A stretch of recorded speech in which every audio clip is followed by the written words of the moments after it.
Hello everybody, Josh Nichols here. Welcome back to the channel where we discuss all things golf psychology to help avid golfers improve your game. So today we've got something a little bit different, and another essential part of golf psychology that probably isn't talked much about in the concept of the mental game is strategy and planning and preparing for a tournament round. So today, I want to talk through exactly how I plan when I'm about to play a competitive round. I've got a qualifying round coming up next week, and I've played a practice round already, and I've played this course several times, but I want to work through exactly how I plan strategy-wise in my notebook of how I'm going to go about playing the round of golf, what I'm going to actually plan to do on each hole, and how I write it in a notebook that I'm going to actually look at while I play. So I'm going to have a view of my notebook, and I'm also going to have a view of the app that I use in order to develop my strategy of where to aim, what to hit off the tee, those kind of things. So let's get right into it. So what do I do to strategize, plan ahead for a round of golf? Like I said, I've got a qualifying round next Monday for our state mid-amateur, and I want to prepare for it. And it's Tuesday right now, so I've got, 6 days until the qualifier. My tee time on next Monday is 8:20 a.m. So let's go ahead and get started. How do I do my stats? And this is just a little pocket notebook that I have that goes way back. It's very, very old. The first entry is from 2015. So it's a pretty old notebook. And actually I've got my old US Mid-Am. I mean, look at that. That's old. That's the US Mid-Am semifinal. And as you can see, I stopped taking stats after hole 9. I won this match, made it to the finals, but I stopped taking stats. So anyway, let's get into this. It's going to be August 19th, 2024, State Mid-Am Qualifier at Jamestown Park. Okay, so what we're going to do here is, and again, this is what will be in my pocket during this round. This will be in my back right pocket with a pen, probably this pen, actually. This is my little pocket pen. But this will be in my pocket during the round, and I will reference this on every hole. I'll also take stats here, and maybe I'll do a video on the stats that I take from that round. But today we are planning ahead for it. So I'll have 1 through 18, probably 9 holes here, front 9 here, back 9 here. And I'm starting on hole 1. So I'm going to start with hole 1 right here. So let's go into it. 1. And now we have to determine, okay, what am I going to write down about hole 1? Well, I've got to know what the hole is like in order to do that. Fortunately, I've played this golf course many times, and I actually played a practice round here last Wednesday. So I've seen the course relatively recently. So I know what I'm doing. I know my way around this golf course, but I still want to get the best info, the most logical info to put down in this notebook. So in order to do that, I use an app that is probably the best way to do this that I've ever used before. App didn't exist back when I was kind of at the, playing much more regularly, playing many more tournaments than I wish it was. I would have used it much more often. But that app is called Shot Pattern. So I'm going to bring it up on my computer, and we're going to check it out right here. All right, as you can see on my screen, I've got Shot Pattern right here. It's just a really cool app. Actually, Shot Pattern was I think the first sponsor of the Mental Golf Show. They They got a spot on the show for about a month. And just so I got a soft spot in my heart for shot pattern, but they're really, really awesome. So let's pull up a course preview because we're going to study the course before you play. All right, so our golf course, Jamestown Park. Jamestown Park Golf Course, Jamestown, North Carolina. We are going to be playing the tips. We, in our state level events, we almost always play the tips. It's very rare that we would play any shorter. And in fact, 6,700 yards, it's relatively short for a mid-am state level event. Usually we're up around 7,000 plus. You know, USGA events are always around 7,000 or more. So 6,700 is relatively small, but this is just a qualifier, not the actual tournament. So we have pulled up here in shot pattern hole 1. You can see right here, hole 1, par 4, 408 yards. And this is where the blue tee is, right down here. And I can attest that is indeed where the blue tee is. If it wasn't there, I could move it, but that is where it is. So you can see the entire hole here. And I think maybe the signature feature of shot pattern is this arc right here that you can see right here. This thing right here is the arc of the left and right dispersion to envision, okay, how wide of a span do I have from my far left shot to my far right shot? And as you can see down here in this corner, we've got the different widths of the dispersion pattern. So we got 60, and you can see the arc gets smaller. 50, 40. I think this is just an awesome, awesome feature. So rule of thumb, even if you don't know how far between your furthest left drive and your furthest right drive could be, your normal dispersion pattern, a good rule of thumb for driver, if you're hitting it 250 to 300, it's going to be somewhere in the 60 to 70 yard wide range. So I usually just put it at 70 yards because, I don't know, I'm not that accurate. I'm not as accurate as I used to be.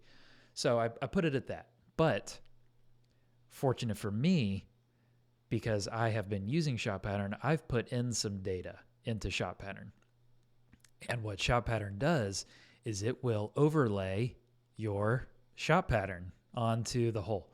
So you press this button right here, and you can immediately see all of these dots that have been placed on the golf course.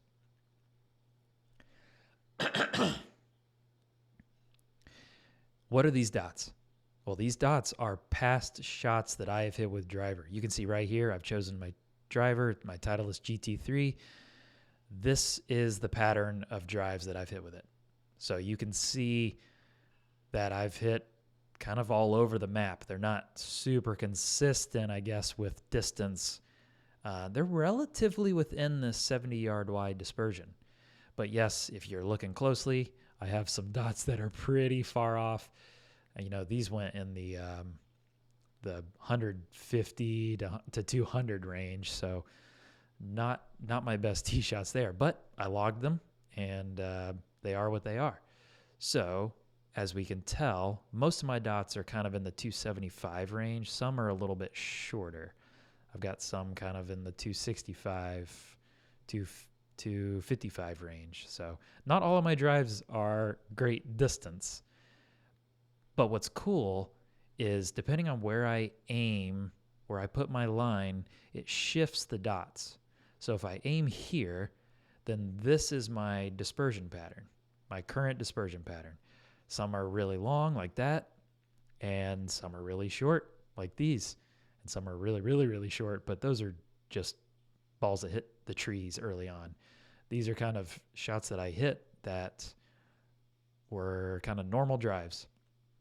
So what we're trying to do here is line this up where the furthest right ball and the furthest left ball are both in play and not in too much trouble. So this one, if we put our line up right at 275, which seems like what most drives are doing, and we have the right ball right here, about 70 yards, 35 yards right of our center line, And these over here are about 35 yards left, maybe 40, maybe this one is 50 yards. But most drives are within this 70 yards. And as you can see, those would both be in play on this tee shot. And most of them would be in play based on my recent shot pattern. And you can see right here, I've put in 32 shots with my driver. So I think that's 3 rounds that I've put in, 3 18-hole rounds. So I've got some decent data going here. But how does this relate to my actual strategy on the actual day of a qualifier? Because I can't have this out during the qualifier. Yes, you can use GPS and you can turn this feature off. And Shot Pattern has a cool feature of, are you playing a competitive round? You can turn off this feature and it'll kind of lock the feature away. But I'm not going to have my phone out. I don't like having my phone out while I play, especially competitive rounds. So I want to have my notebook. That's where my notebook comes in. So we need to match this up with information that we can put in a notebook. And what would that be? So let's zoom back out. What we need to do is figure out, what do we have to aim at on this hole? And this is pretty basic stuff. Where do I want to aim? And write that down. But we need to use our dispersion pattern to decide that aim. So let's shift this just a bit. See if we can do it. Come on. There we go. All right, 275, where everything is in play. Okay. So you can see from this line and this extended line, this dashed line, that's the kind of through line past where I'm probably going to hit it. It's aiming right at this tree. Let's zoom out a little bit more. So 275, all the balls are in play. So we are lined up at this tree short left of the green. So that's where my notebook comes in. So that's what I'm going to write down in the notebook. So let's go over back to the notebook. Tee shot, tee, driver,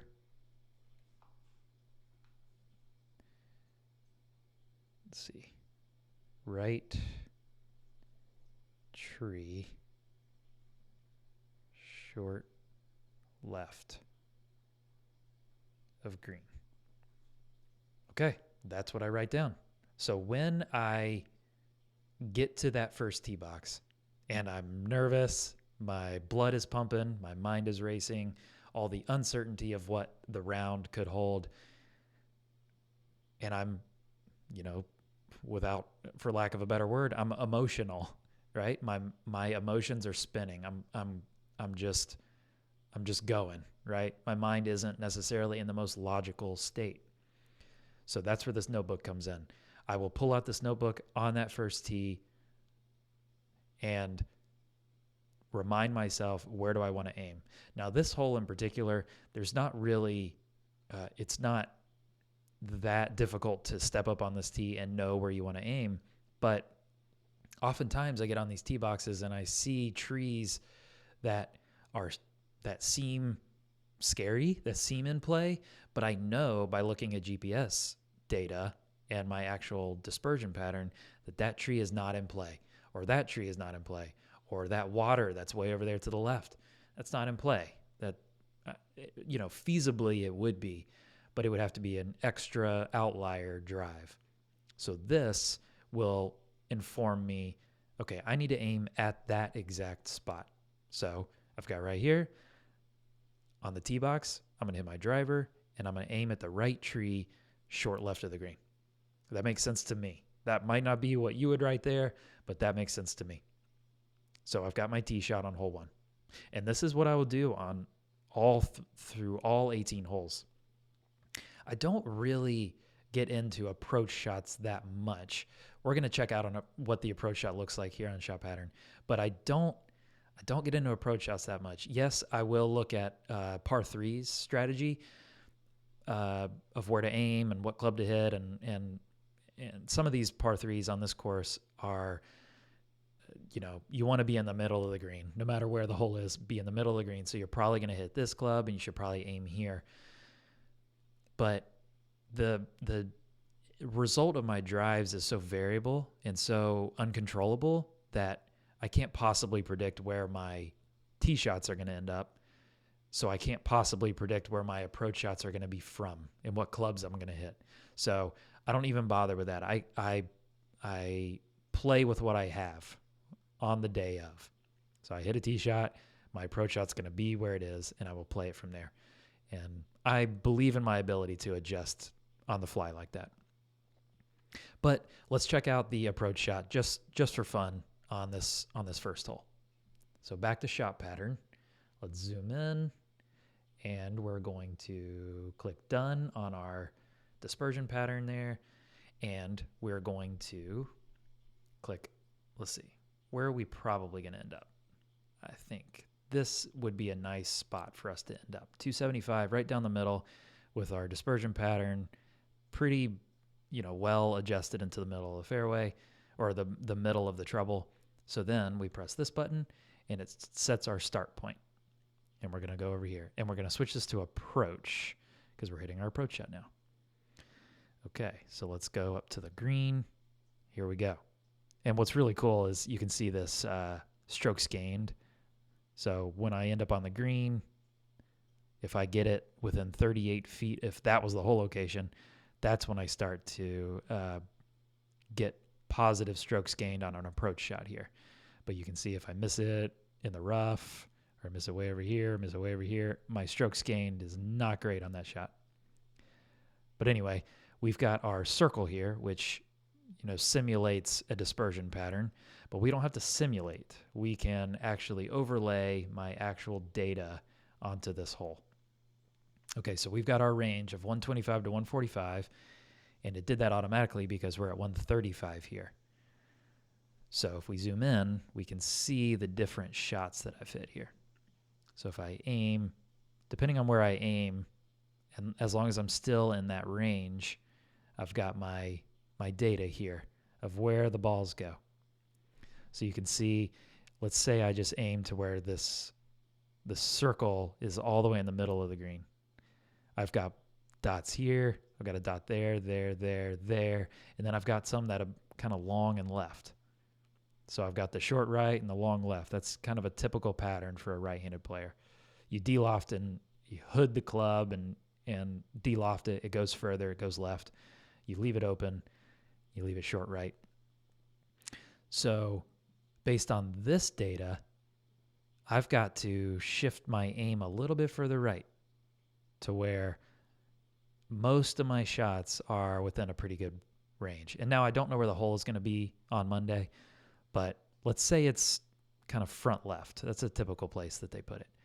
So if we had a front left hole location, we would probably want to aim right in here. So you see the balls on the green, balls on the green, balls on the green, green, green, and then some chips here. So most of my shots would be within a good range, right? And you could see if I ended up exactly where my point is, my strokes gained would be pretty good. So this informs me, if I were to have this out while I was playing, this could inform me. But it also is, it's just good to know, good to kind of study up on my own game here and see, well, I need to aim a little bit right on these shots from 125 to 145, which would be strong gap wedge, pitch and wedge, maybe a little 9-iron sometimes, depending on the conditions. But this gives me a good idea. Within this range, I miss left most often. I've only got one ball right of my aim point, so most of my shots miss left. It's good to know. So back to my notebook. I'm not going to write that down because I don't know where my approach shot's going to be, but I do know where all my tee shots are going to be. So I'm going to go through all these holes and put in some stats, and we will check back in on the first par 3 of this front 9.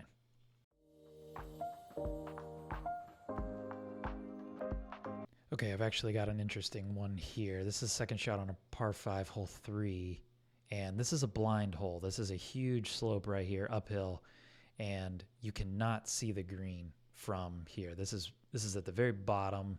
This is kind of rises up to about this point, and then kind of drops back downhill to here. So I was talking with a friend of mine who plays here all the time. Usually they put this hole on the very front of the green. And he said in which case you would want this green slopes away. So it's very firm and bounces away from you, away from the fairway.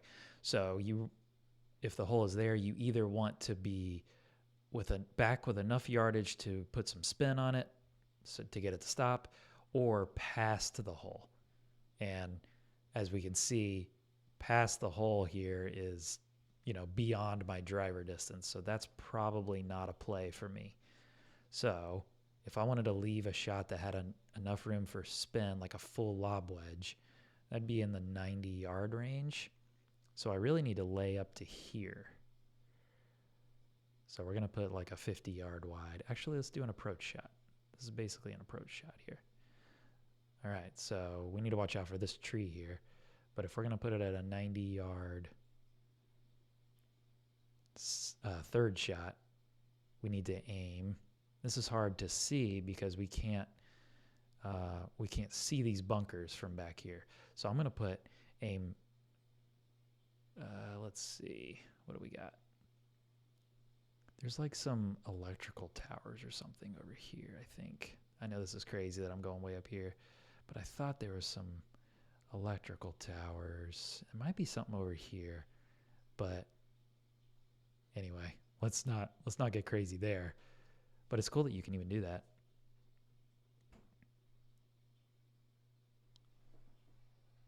Come in. How's it going? Good. What is this Golf in the Kingdom? Well, that's a good book. That's the one I read in Jamaica. Should I put it over here? Yeah. That stack under my under my little thing. Well, I moved them. I separated them. Well, there would be good, no? No. Okay. Perfect. Nice. Wow, you were going to town. I know. I found it. I knew it. And then You I knew found it. more journals Wow. I'm gonna put up here to deal with another day. It's beautiful. Those are full? Not full. Half of them have writing in them. Or they all have writing in them, Mm. but they're not full. Gotcha. Alright. I think now I'm going to brush my Okay.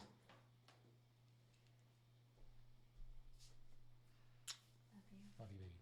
He was asleep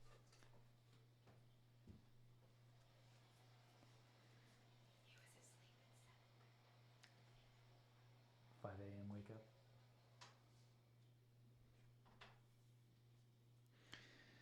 Okay, so because we're not going to be able to see this point way up here, we're going to have to kind of improvise and say probably just skirting this.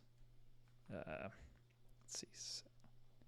I'm going to write just skirting this tree. This is a really big, tall tree on the corner here. So skirt tree on corner. So that's going to be,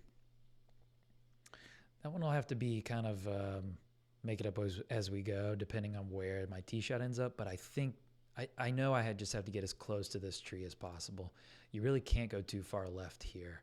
It's hard to get all the way over here because of all these trees. So trying to get it further left would be a good spot to be to kind of get into this green. So I thought that was an interesting one, just to be able to strategize of where I want to lay up. It's basically an approach shot. This is basically its own green, kind of a green within the hole. Okay, onward. All right, we're actually right here at the first par 3. This is hole 4. As you can see, it's about 149 yards to the center. And I want to see my pattern here. So between 140 and 160, which this is 150, you get a pretty good idea of, actually this dot was on this hole. So it's pretty fitting that I get to see that one. It was pretty far left miss. So where should I aim? on this one. So a lot of times they'll put the flag right back here where you can see this one on this GPS view. And either that or way up front. But either way, as we saw from the first hole, my pattern tends to be left. So I need to aim to allow for a left ball. That's just the nature of my game right now. So even if we crank it all the way back here, we start to get a little bit straighter, which is interesting from a further distance. My pattern is much tighter. So I guess it depends if the pin is way back here, I probably need to aim in the middle still to allow to not have to, don't want to go too long, right? So if we aim way back here, we could get some long balls in play. So we really just need to aim in the center, as we can see with the potential dispersion. This one's pretty tight. So if the pin's in the back, I'll aim just past the center of the green. But if the pin is in the front, I've got to aim kind of short right. I've got to aim front right to allow for these left balls. So that's good to know. I'm going to write that down. 4T. If hole is on the front, aim short right, and back hole aim just past center. Okay, and that's past the center of the green. I'll know that when I pull this out of my pocket on that tee. But this is good. I'll pull this out and say, okay, yeah, I remember this. I remember looking at this hole, and this makes sense. Because usually I'll just step up on these holes and say, I'll shoot the flag, 148. Okay, well, I should hit a full pitching wedge, and maybe I'll be a little bit short. But I need to be more specific than that. I need to pick out a very specific target and trust that target. The more specific I am, the more I can commit to it, the more I can trust it. So I like that. I like that way of doing it personally. And not everybody needs that specific of a target, but I like that specific of a target. Onward. Okay, we actually got another good one. There's a lot of interesting angles on this golf course. So you can see on this one, I'll zoom out so we can see the green.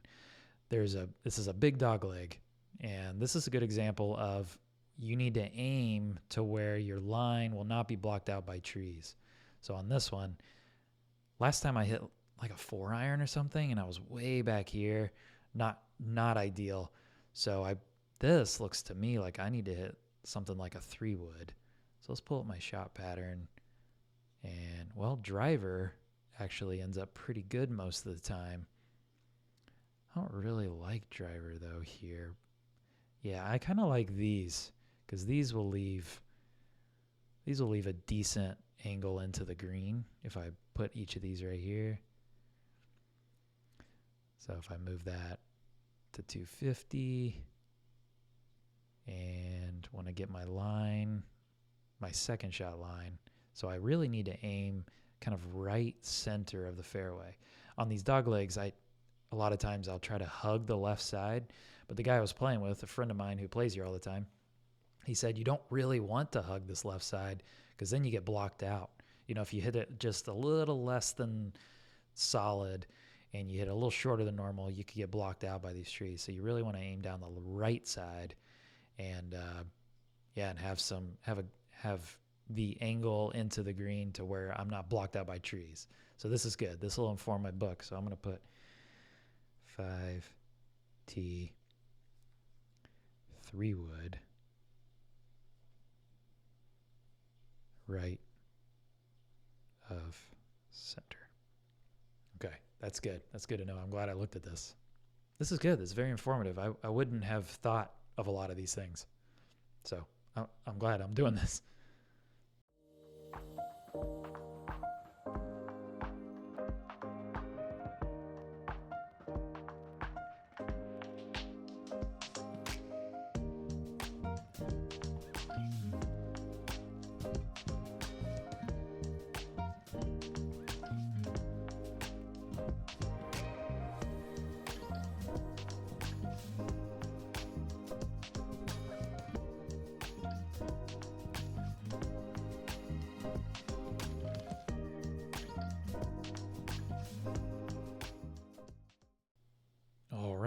there we go. We've got all 18 holes right there.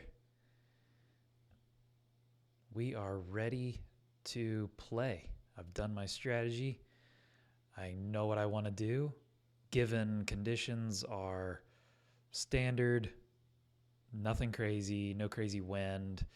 Temperature looks fine. It's going to be in the 80s. So balls should be going how far I expect them to. So given that it's normal conditions, this is the plan. And I'm going to try to stick to this as best as I can because it is my unemotional plan. It's my plan that I am doing when I'm totally in my logical state of mind. I'm not under any kind of pressure. I'm not trying to qualify at this moment. I will be trying to qualify Monday. But Monday is I let all of this go and I simply test my game. Alrighty, there you have it. I have done my strategy. I've got my book. I'm going to